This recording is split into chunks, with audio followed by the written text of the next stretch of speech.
All right. Hello, everybody, and welcome back to the PolePedia Show. I am Kida, and my esteemed and amazing co-host, Destiny. Hi. Hello, everybody. Yeah. In case you missed it last time, because this is only our second show, the show is kind of about bringing the pole community together online to have a space to talk to each other and collaborating on ideas. Kind of the whole goal of Polepedia in itself. We're going to talk about stuff off the pole and on the pole today, so let's get rolling into that. Today's topic is going to be staying motivated at home. How that journey has been over the last 6 months, at least here in the US. And then Yeah. you're like, how to stay motivated, some things you could try, and then what it looks like when you're just not motivated. What else can we do? So, Destiny, tell me about how you have been trying to stay motivated while at home. So yeah, I'm gonna start and be completely honest and upfront by saying I'm terrible at motivating my own self. I need external motivation, the same way that I pay for a gym membership, so I go out to a gym. If I put together, like, I have home gym equipment, but it mostly just gathers dust, and sometimes my cats play with it. For sure. It's I'm terrible doing things at home because I'm not going to be accountable to myself. Um, One of the main and sole uses of a 2020 planner I've found has actually been recording my pole goals. So as you can see, my pole's right behind me. This is my office, and at the end of the day, when I'm done doing working from home, I don't want to be in here. So it's usually, oh, I know I should poll. I want to poll. I don't want to just sit around all day, but I don't want to be in my office. So I need to come up with an excuse, a motivator for being in my pole room for the sole purpose of pole dancing. Yeah, for And sure. yeah, uh, setting those goals on my planner has been a big help. I find that weekends are best because I don't have to transition from work to pole. I can just go straight to pole. Leave your desk alone. I don't have to go sit down at my desk. Yep. Only thing I'll use it for is to pop on some music and I'm done. Not touching anything else. I feel that my pole room, which you'll see later on the pole section, is technically my living room. Everyone's home poles are like in some random place. Like it's either in your bedroom, your living room, your maybe you had an office and that's no longer an office, Yeah. garage, kitchen. Kitchens are horrible with keeping the pole clean though. Like, I will uh, never do that again. so much cooking grease. And so like my pole is not that far away from where I sit and work all day either. And I think that's a lot of people. One of the ways that I used to stay motivated, like one of the ways that I stayed motivated, continuing to go to pole, was by actually going somewhere. And so now I'm stuck at home. I don't get to really go anywhere. As a student, I don't really get to go anywhere just because there's nowhere to go, especially not here, where I'm at in California. We've opened and closed, and I think we're back to Yeah. open again, but we're closing again soon. So It's insane. it's really different when you've got nowhere to go. There's no Mm. community you're going to go meet up with. It's not the vibe of the studio, right, with the lights down low and your favorite Mm-hmm. pole and, your Your own best. private space. Yeah. And then you've got like your pole friend where you're like, yes, we're going to go book a class together. Mm-hmm. You could technically still book a class together with like your pole friend. So like you and I could book an online class together, but it's a little bit different. It's not the same vibe. Um, I think Yeah, there's no like post class chat really that happens. You have to like go onto your separate Zoom, and then it's just, well, you might as well just go eat dinner at that and point. after you've eaten dinner, you're in a coma and you're just like, oh, I Yeah. just want to sit around and do nothing.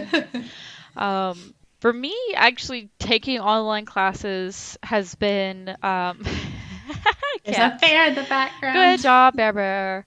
For me, taking online classes has been motivating. You're right. Having a membership or, even just a class that you pay for physically, like with real money, You're paying for it, so you need to show up, especially if they don't offer to like record the class and send it to you later. Yeah. Because I don't, as a teacher, as a studio owner, I do not send you the class for later. Like, show up and do your thing because personally, for me, I don't do well with pre-recorded videos. I'm like, Mm. just skip through to what I want to see. Yeah. um, And and then you still wind up relying on your own motivation because you have to sit down and still do it rather than being accountable for by somebody else to be mhm. there at a certain time at a certain day for a certain class. Yeah, and then there's, the people in class are doing good as well. So you're like, "Oh, I want to work hard. Everybody else is working hard around me." With Zoom, Mm-hmm. sometimes I try my best to work hard the whole time, but let's be real. There are times where you're like, "Oh, I'm not doing so great. I'm just kind of dilly-daddling until the teacher Yeah. is like, "Hey, show me." And you're like, "Oh, um, I need to get my game in order. It has to Um, be absolutely it perfect. has to be the most beautiful thing in the world. Um, I know that you've mentioned before in chats that we've had, where when we train at home, we feel less strong. Yeah, it's a crazy mental phenomenon that I I swear I'm not losing 20 pounds of muscle whenever I step in front of my home pole, but it feels that way to me, to my brain. Uh, like, I invert a lot better at a studio than I do at home just because, I mean, sure, my home pole sees less use, it's more slippery and all that, but even with grip, like, I just feel more sluggish. And, like, that's the only word I have for it. It makes sense though, it really does.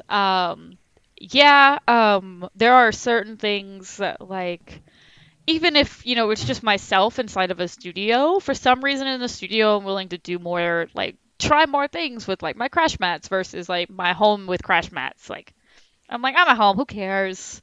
Yeah. Kind of that different like the bed is 10 feet from me, maybe not even that. I could just be in bed. Yeah. And then, I don't know, do some fun like bed floor.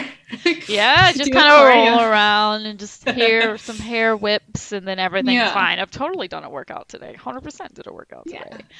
I One did of that when I the, woke up this morning. oh my gosh. One of the things that I miss that is not really tangible, it kind of works via Zoom, but not really, is like that magical teacher touch. As a teacher and as a student, there is this magical teacher moment where a student is struggling with a move and maybe Mm-hmm. it's a scary move and you need to spot them through it and you could literally come up and put two fingers on that person and then magic they're able to do the trick. Ah, right, so when Yeah. I'm taking online classes like advanced tricks and stuff, I don't have that magical teacher moment except when obviously the teacher is like, hey, show it to me, and then you're like, Yeah. I gotta hold on for dear life and do this like now.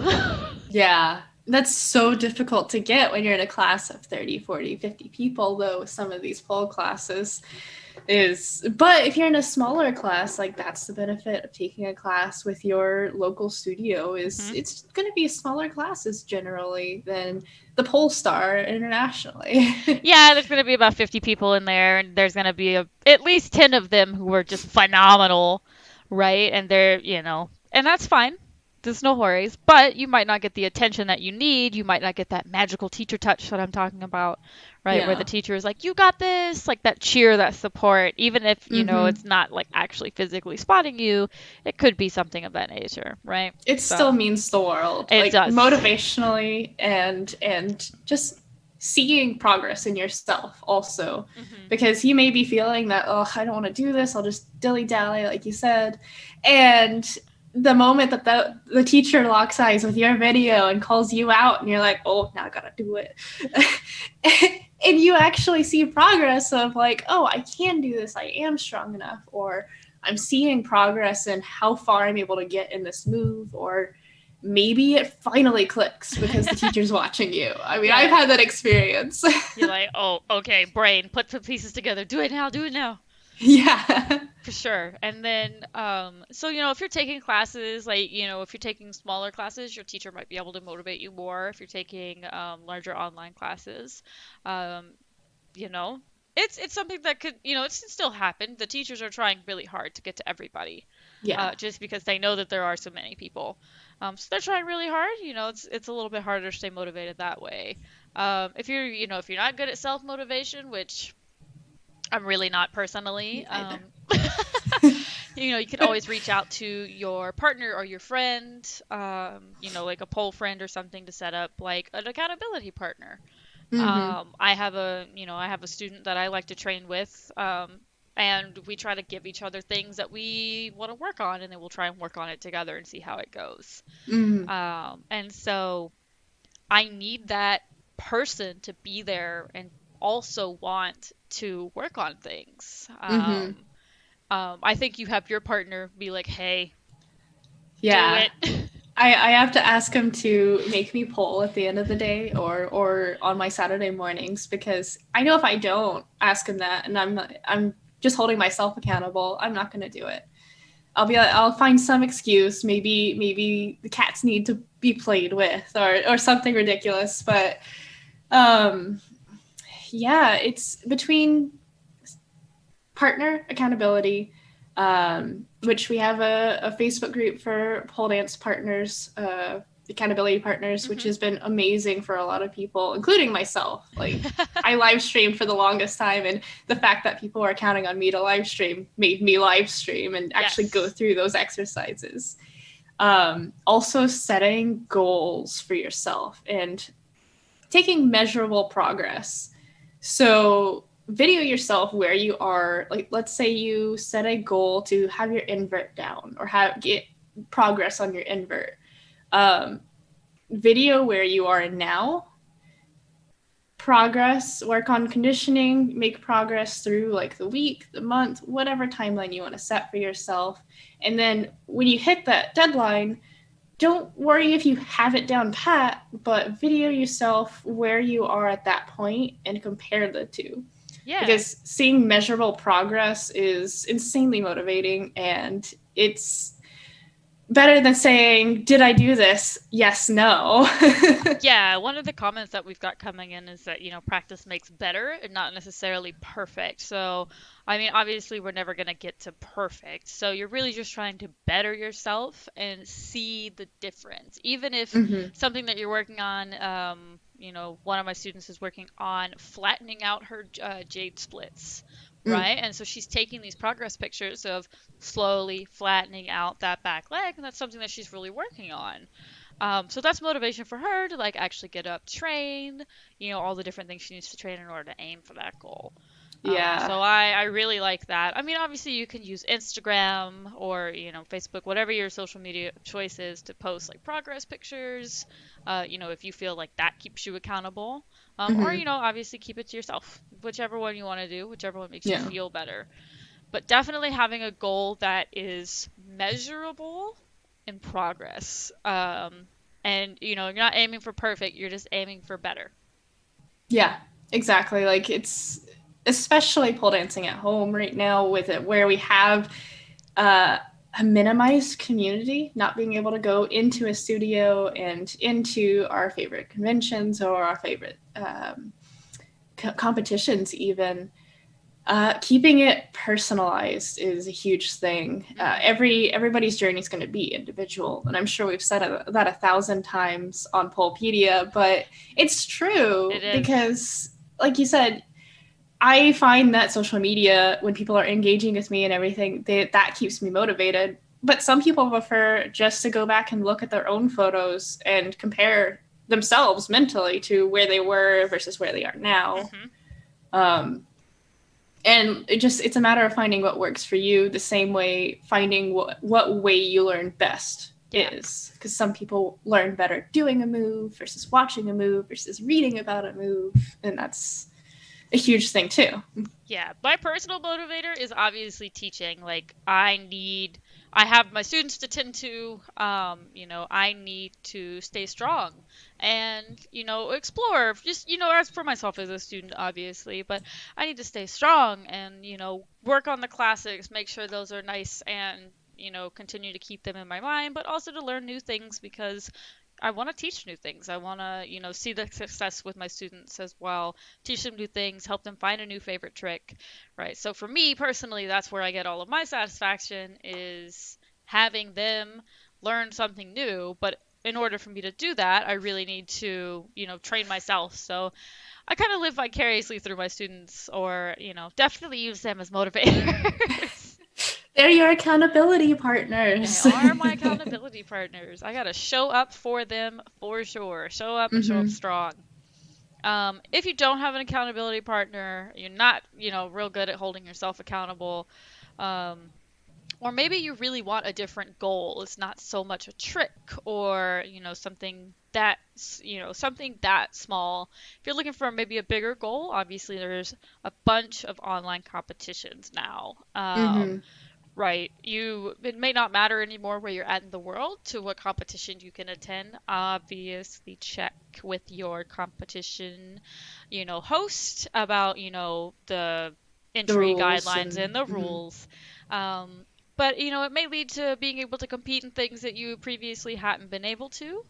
Um, and so with that, right, competing is a little bit different. Mhm. It may be an easier, depending on who you are, it might be an easier way for you to start competing. Yeah, it would be definitely a great way to get people to kind of dip their toes in a little bit and get a feel for what competing's like. Like you said, it's obviously going to be different, but you're still putting together a choreo, you're still putting together a routine to music, timing it out, training to make sure you have all your moves down, and that process is the same.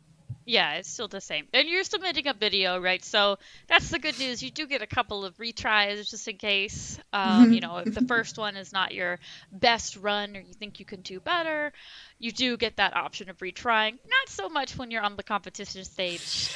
Yeah. With people watching you, you don't really get a retry on that one. You just go and pray to whatever deity you like, and just you're there. It's it. You're going. There's people on the there's people in the crowd. You're on the stage. Your judges are watching. So if you've got that kind of stress, maybe the online competitions could do you better. There's also they've started accommodating for people who don't have polls, right? So you could do Ooh. edited videos, you could do a no poll videos, so like strictly floor work, or something just completely off the wall, right? So even for people who don't have polls, trying to stay motivated to do something in the pole world related, this could be one of the things that you do, right? You could work on floor work, you could do a chair dance. Mm-hmm. There are other avenues right now for people who don't have poles at home. That's fantastic because I have a pole at home, but like floor work and low flow is my jam, and I have carpet, so I can't do either. So I'm kind of having to learn how to use the space that I have, Hmm. which is not a ton of space. Like I'm in a small room, but I'm used to being able to do the things that I'm used to doing in a studio Hmm. because I would be in a studio or I mean I just recently moved, so my previous place had hardwood floors. I could slip and slide all I want. um, and it's I think a lot of us are having to learn how to use our space and whatever we have available.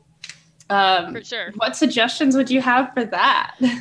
So I've seen some crazy stuff happen as well. So we've talked about obviously at 6 months into this thing here, people have come across the regular kind of alternatives, right? Chair, using the wall, using your bed, the floor if you have a hardwood. I've even seen people do it on carpet. Those people are doing it. They're doing it. I'm doing And good with heels on carpet right now. oh, that's insanity. I am blessed with my hardwood floors, but oh, hills on carpet. Um, let's kind of talk about some crazy things that I've seen though. One of my favorite things that I've seen, and I believe I've seen it on the Vertical Joe's Instagram, is they had at one point in time laid out like this really big tarp and like covered it in, I imagine, water, And so essentially created this massive slip and slide for foreplay, like for, all the floor dancing and grinding and slinking that you really want to do. I think that would be amazing. Yes, like I might go out and buy a tarp and try this now. So if you got a yard, or maybe not the park. I was gonna say the park. Don't do that.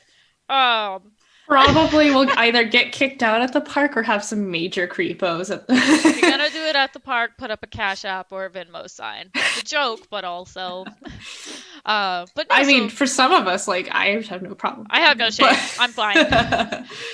No, so I thought that was really awesome. I was like, that would be fun to play with. So if you've got a yard and like a bargain hunt some tarp outside, and you're not in a yeah. state with a drought and don't need to necessarily conserve all the water, maybe give that a shot. So that's a different way of doing pole related things, but no pole if you've got carpet or things like that. Yeah. And that can even work in a small space. To work in a small space, it could work for people who have kids, right? So if you've got a makeshift slip and slide, they can slip and slide around with you, or tire them out, put them to bed, and then you get to have your turn, right? Yeah. The other thing I've seen in my local pole community is people taking like big metal poles that aren't like poles from like X pole or looped pole or platinum stages. Just your normal everyday Just a hardware poles. regular hardware pole, and shoving it into the cement in the ground, Okay. to create an outdoor pole that's not a stage. It's obviously permanent, like it's going to stay in their spot in the ground. Yeah. But obviously these people are handy. They're not just, taking a stop sign pole and then sticking it in the ground. Yeah. Please still look at materials and finishes and things like that. But I thought it was pretty cool. I was like, this person really wanted an outdoor pole, and so they made one. Yeah. I mean, obviously you're not going to get spin function on that, but that's a really neat idea. Like if you have the space, you don't need a lot of yard to do something like that. Just put in a cement block. Maybe you have a partner who's super handy and they can do it for you. So I thought that was really creative and neat. The other thing I've seen people do is branch out onto different apparatuses that are smaller, take up less space, aren't nearly as expensive. I love poles, but oh man, a good pole is really expensive. So Yeah. I've seen people using kegs to do handstands and shapes on. I've also seen people like using the cubes. Like it's just this metal cube that doesn't really have, it's just the outline of a cube. That's it. Okay. Interesting. Big metal cube. I think I've seen those, yeah. Dancing on those. One of the things that I've personally done is there is a para course around the park that I teach my classes in. And it has like these, it's like not monkey bars, but essentially it's just a spot where you're supposed to push yourself up onto your hands and use your hands to walk across. Right. Okay, So kind of imagine like the chest press, strength training bars. Yeah, so it's like two gymnast bars. Or dip bars, I think. Dip bars, yeah. there we go. So it's like two gymnast bars, and they're pretty long across. And so I'll play on those, make shapes, do a little bit of strength training, crawl over it like a 5-year-old. Any way to get the energy out. Any way to get the energy out and continue to move. That one is really fun for me personally, just because it's silly. It's not something I've done before, so it's that adventure. I'm somewhere that's not my house, so I'm not attributing that space to like work. Yeah. And so it's really fun. It's something that I've, tried doing and had a good time doing. It's not something I do on the regular because, again, self-motivation. But it's still really fun to give it a go and give it a shot. Yeah, if you're just looking for some way to get out, I mean, even a nature park would work, and just play with what nature has available. Trees, as long as they're not dead and the branches are thick. Be careful with those. So there's a bunch of stuff. Anything crazy that you've done or like started in order to keep people motivated? That's a tough one. So there was one thing. I put out on social media, like just hand me the wildest thing that you can think of right now. Like whatever, I want to see your weirdest stuff. And I got a couple of responses. I didn't know what I was getting into, but there was one that turned into a 6-part series on Instagram, and I absolutely loved it. It was this girl. She had all these different costumes at home. Like she had a cow onesie, but she didn't have a pole or anything like that. You know, space is limited. So she put together a 6-part cow routine, to a chair dance routine to Moo I'm a Cow. And it made my day. That's Like amazing. I've never I loved it. I absolutely loved it. And it got me thinking, you know, what is some crazy weird stuff that you can put together at home with just what you have laying around? And that got me thinking about, you know, how do I use my space more? And I also have a cow onesie by chance, so I was playing around and I'm like, okay, I can put together like a little reverse strip tease of putting on this cow onesie really sexily, and That's amazing. I love it and it so was much. so much fun. But I wasn't training, but I was still using the pole, and I was dedicating time to moving, Yeah, and that was definitely a way that I could do it. So anybody who wants to just get weird with it, I 100% encourage it. 100%. Gets super weird. That was one of the benefits to being stuck at home. Oh, for sure. Yeah, you were just like, all right, well, I'm here and I've got this weird onesie, so let's do it. So, Yeah. I mean, staying motivated at home as we come to the end of this segment, staying motivated at home, it's got to take some trial and error. We're 6 months, at least in the US. We are 6 months into this thing where we are going, okay, what do we do now? Like, we've Yeah. been open, we've been closed, we've been open again, we've been closed again. Maybe you're outside, maybe you're not outside. How do we go about staying motivated after this long period of time? Because, of course, when everything initially closed down, people were scrambling to set up anything, studios running for virtual. I did the Yeah. same thing. Students really sad and, don't want to try something new for a little bit. But we're a long way into this. So surely, if you try doing some things, there's always more things to try, like to keep yourself Yeah. motivated. Like we said, try something very non-traditional. I know it's not pole related, but if you don't own a pole, um, and you have some, a tarp that you get from Home Depot for like $30 and Or less if or you less, want a bargain find. yeah, Yeah. or less, right? Spray that thing with water, slip and slide on it, have some fun. Pull out a chair, you know, surely, hopefully you have chairs that don't have arms. If you do have arms, enjoy, work with it for sure. And then obviously, if you're comfortable going outside right now, find something to play on, anything. Even Beside, if it's just a nature park that you yeah, can go to. something like that. So while it may not be pole related, most things can translate back to pole Hmm. right now. So if keeping a planner, the very traditional keep a planner, get a friend, stay motivated like that is working for you, perfect. If it's not, try some wild shit. Like, Yeah. it's Cow time. onesie it up. Cow onesie it up. Throw on, go stand in your bathroom or wherever you've got a mirror, right? Put on something crazy, dance, bring back a little bit of spark like that, If you right? wear makeup, dress up, wear makeup just for you. Just dedicate a little bit of time to getting ready, getting yourself set up for it. And like if you have roommates, if you have kids running around, like you can still work with your space. You can still like put more clothes on than you would normally have in a studio, or there's so many different options. You just have to find ways that work for you in setting that schedule or staying motivated through like pole accountability partners or other ways like that, For because it's sure. it's so individual. Let us know if you are on the YouTube version of this. Let us know in the comments, and obviously in Twitch chat, what you think, what you've been doing to stay motivated, whether it's traditional or non-traditional. Either way is totally fine. And then I'm going to pass this off to Destiny. I'm going to get set up for our On the Pole. Today we're going to talk about the chair spin because it is one of the most fundamental spins that you're going to learn as a beginner. It's kind of beginner, kind of intermediate, just because of the pickup. But we're going to talk about that a little bit more. I'm going to demo the chair spin, talk about some safety aspects, common mistakes, and how to condition yourself for that one. So take it away, Destiny.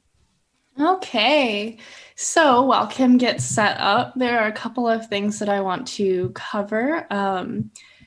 First of all, we are considering putting out live classes. If any of you are interested, we'd love to hear feedback about what you want to see, what time zones you're in, what kind of classes you would be interested in, whether that's on the pole, off the pole, choreo, cardio, tricks, everything like that.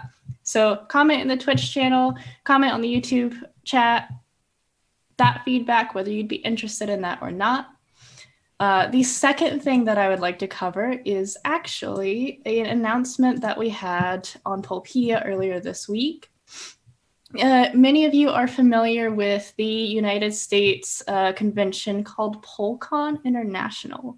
I say United States because, as far as I'm aware, it's only traveled through United States, but it is open to all pole dancers from any part of the world. And there have always been speakers, patrons, workshop leaders from every corner of the world. This year, PoleCon 2020 was set to be their 20th anniversary, and they had to cancel. They were originally set to be at New Orleans, which is in Louisiana, United States, and it was going to be a gorgeous venue. But because of the pandemic, they had to reschedule, and when it was clear that things weren't going to get back to normal right away, they canceled the event, and nobody was quite certain if it was going to happen this year or not. It really didn't look like it. But Colleen Jolly, the owner of PoleCon, she's been super, super accommodating for everybody, transferring passes to next year, refunding, transferring to other people.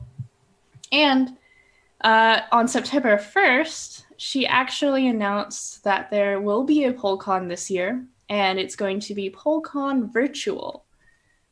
PoleCon Virtual, it's set up to where you can have booths. You can go visit those booths, and the actual owner of the shop will be there to chat with you, talk about their products. You can buy things. There will be seminars where you can go listen to people talk about various problems and discussions in the pole industry. There will be movement workshops with various workshop leaders. You can actually see a different list of all the things that are happening at Virtual PoleCon on our PolePedia website. Comment, how do you visit different vendors on a virtual convention? It's a great question. On the PolePedia website, we do have a video where Colleen goes through the setup of Virtual PoleCon, and it explains exactly that. She goes in and shows you how the booths are set up and how they work, how the seminars work, how the showcase area works.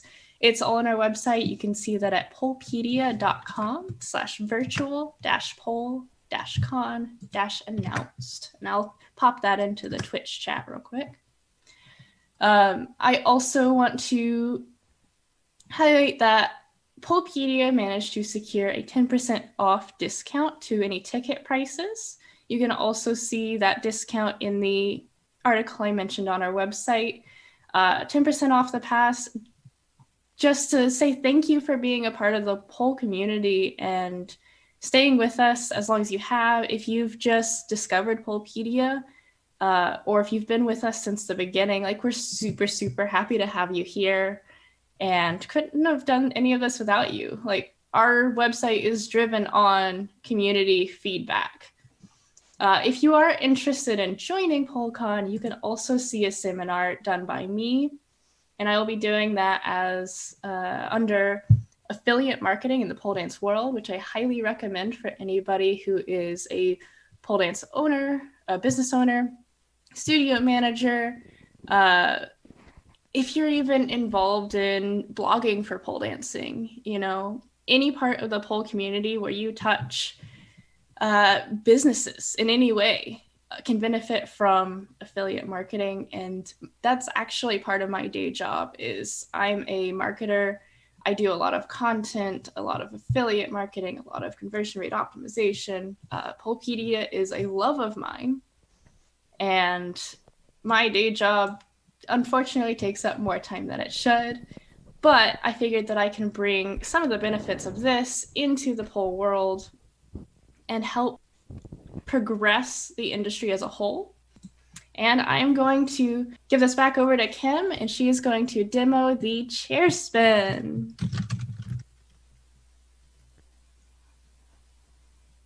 Woohoo! I am not muted anymore. Give me a thumbs up if you can hear me for our first round. Perfect. And we have my lovely assistant, the bear, here to help me pole dance a little bit today. I apologize for my butt.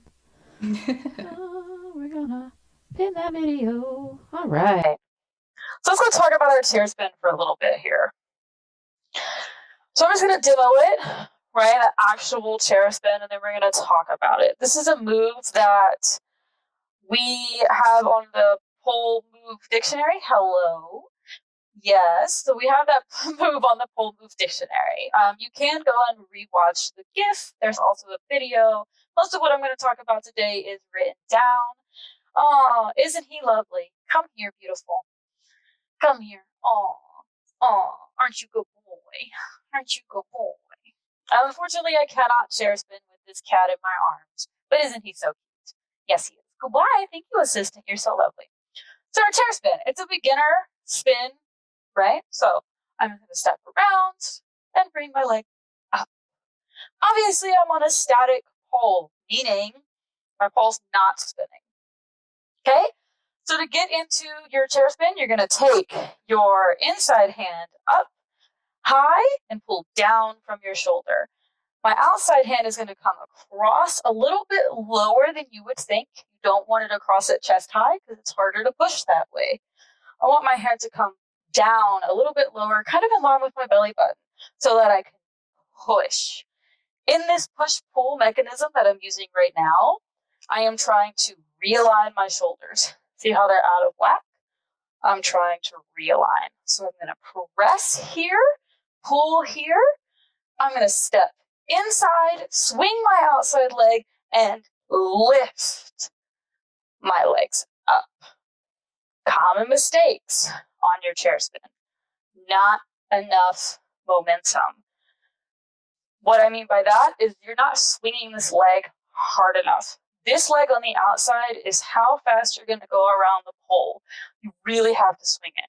So if I step and I'm just kind of, right? Oh no, I didn't really go that far. I also didn't go that fast. Okay?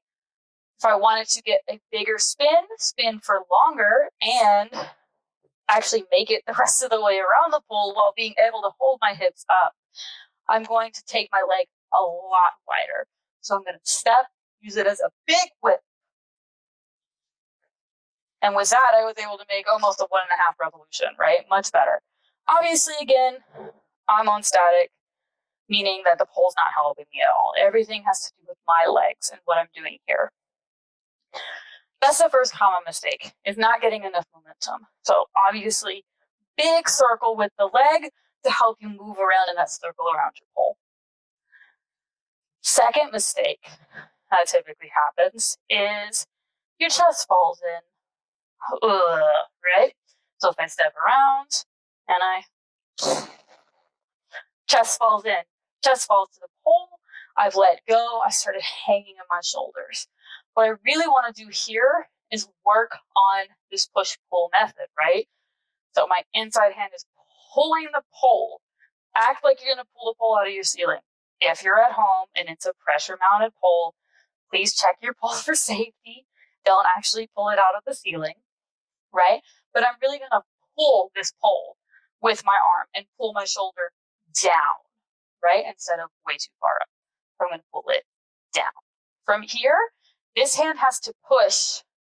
So I push like I'm trying to push it back into the actual pole, right? Push it back as if I'm trying to keep it up into the ceiling.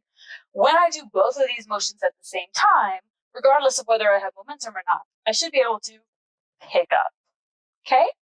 Obviously, I'm a little bit sweaty. You can see the sun is hitting me. Give me 1 second. The traditional pole wipe down in the middle of teaching. Perfect. So that's the other common mistake that we see a lot. Something that I also see, right, is just letting that chest fall. You really have to pull down with the shoulder and push heavily this way, okay? If you let this arm bend, you will come into the pole and give it a nice big hug and possibly get on the way down. From here, the last mistake, we don't really talk about this one on the Move Dictionary, but it is one that it's one that's going to happen as you learn if you do not have all of these lower ab muscles already. It's that leg pickup. The thing I see the most common is people jumping into this move. What goes up must come down. If you jump into this move, you will, as a beginner, you will drop yourself right out of your push-pull. Okay? So what I mean by jumping into the move is I'm going to place my hands like I should, but instead of swinging and lifting, I'm going to jump into the move. Try not to jump into I know you want to jump because lifting is probably not something you're used to yet. Try not to jump in the move. Try to really lift the legs. I don't have the muscles for that, you say? How do I get to that point? Cool.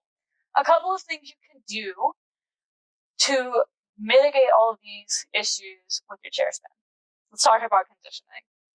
One of the things that I teach is to grab your pole in a strong grip, which is just wrap this armpit all the way in, give the pole a really big hug, hand close to your face.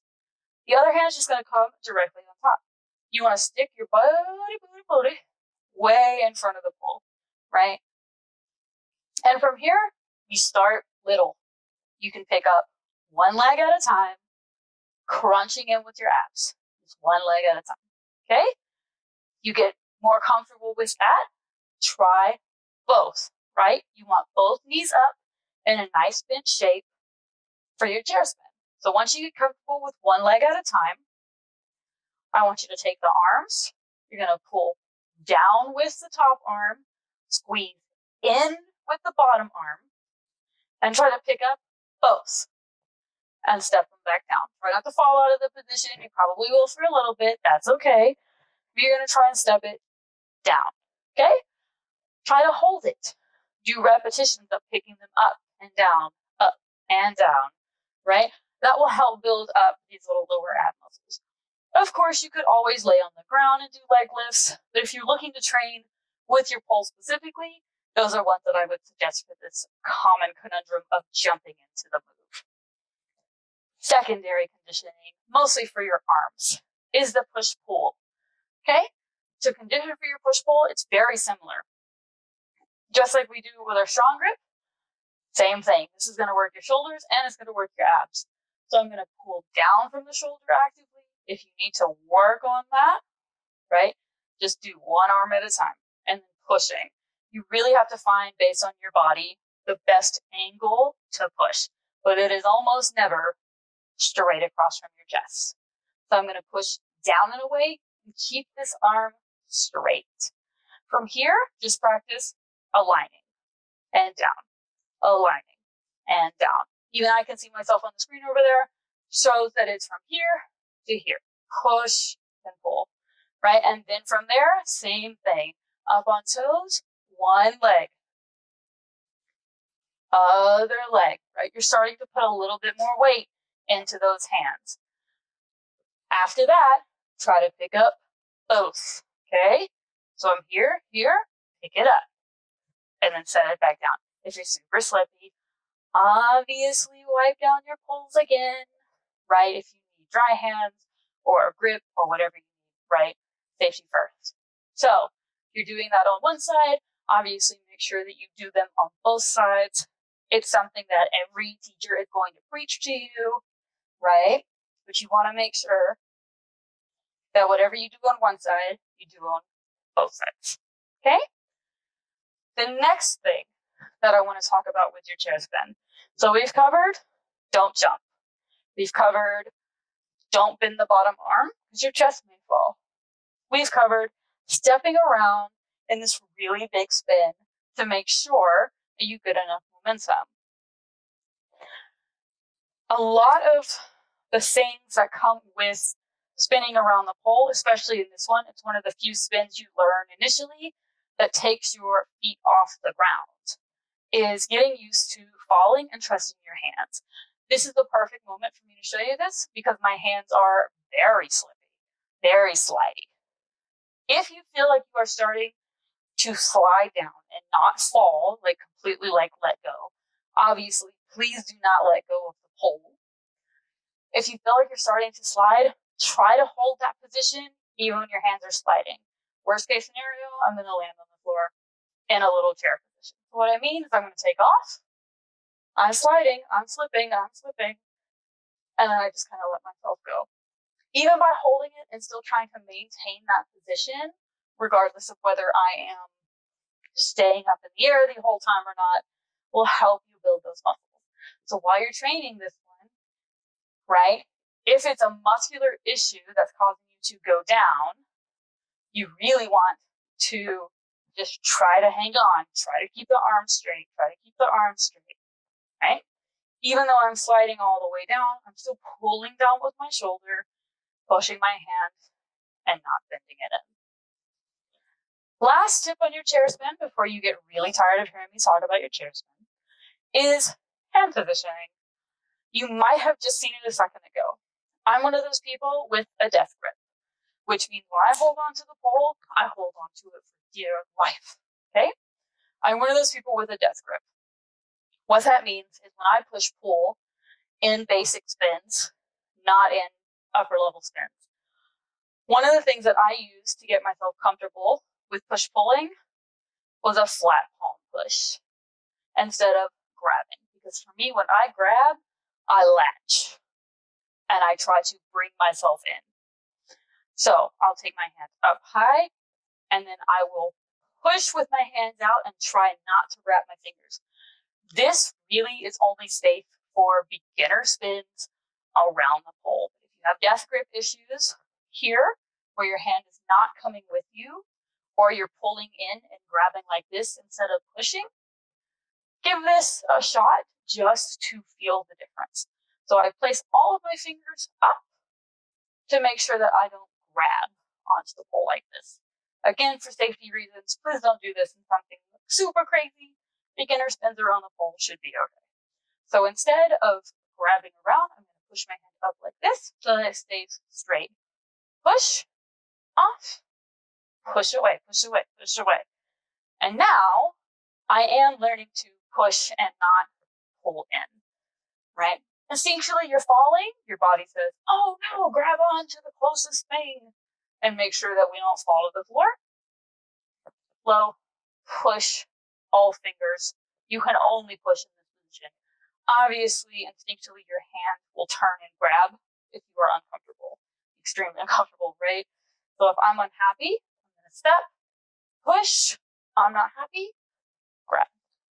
Consider bringing yourself back to safety if this is not a move that you're happy with and not a hand position that you're happy with, right? All right. So that's about what we have for our chair spin. It's a super beautiful move. Looks way better on spin. My pole's 7,000 years old. So I'm not going to put it on spin because it would take me an eternity. Looks way better on spin, in my opinion. It's a nice spin that you can take to lead you to a new spin. Or after one as well, right? So I can always just go from around, through, whoosh. I messed that up. It looked beautiful though, right? So, your chair spin is super versatile. It is one of the basics. A lot of upper level tricks involve this push-pull method. If you can get it down in this trick, you're going to be really well off in your other tricks. Last little tidbit, on static, it is possible to do your chair spin with one hand, right? Obviously be very comfortable with your double hands first, but it's possible to do it with your one hand and one hand only. You do have to kind of lean out to the side. Don't hang in the shoulder. Pull it down. So from here, I'm still going to step inside, swing outside, pick up, and then step myself back out. The one hand, you'll see that instead of straight up and down, I am out to the side, right? So I'm a little bit out to the side just because in order for me to get that circular momentum, I need to be at an angle with this one hand. This is, of course, an advanced move. Please don't try this if you're not comfortable with your double hand version. For my other side is one.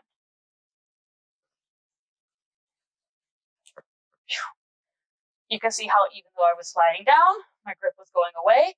I held the position, kept my knees up, everything tucked in tight, even though I was going to the ground. Perfect. All right, I'm going to bring it back to Destiny so we can close out the show for today. Thank you for watching me do the chair spin, and let's get everybody set back up real quick.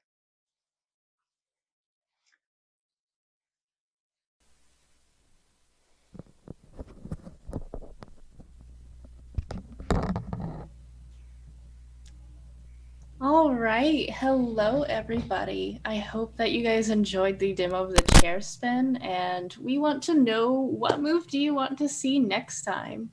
We do these shows bi-weekly, which means that our next show is going to be on the 23rd of September, and that's, again, 3 p.m. Pacific Standard Time.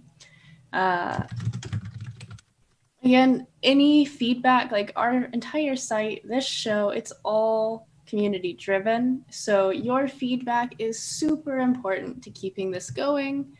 Let us know what you want to see next time. And if you liked this, share it around. Let other people enjoy these demos, our discussions, join in on the discussions with us through the live chat. We post all the shows on YouTube on the Saturday following. And that way, if you miss the Twitch live chat, it's okay. You can still join in the recorded show. Subscribe to the Twitch so you get live notifications. That's another important thing.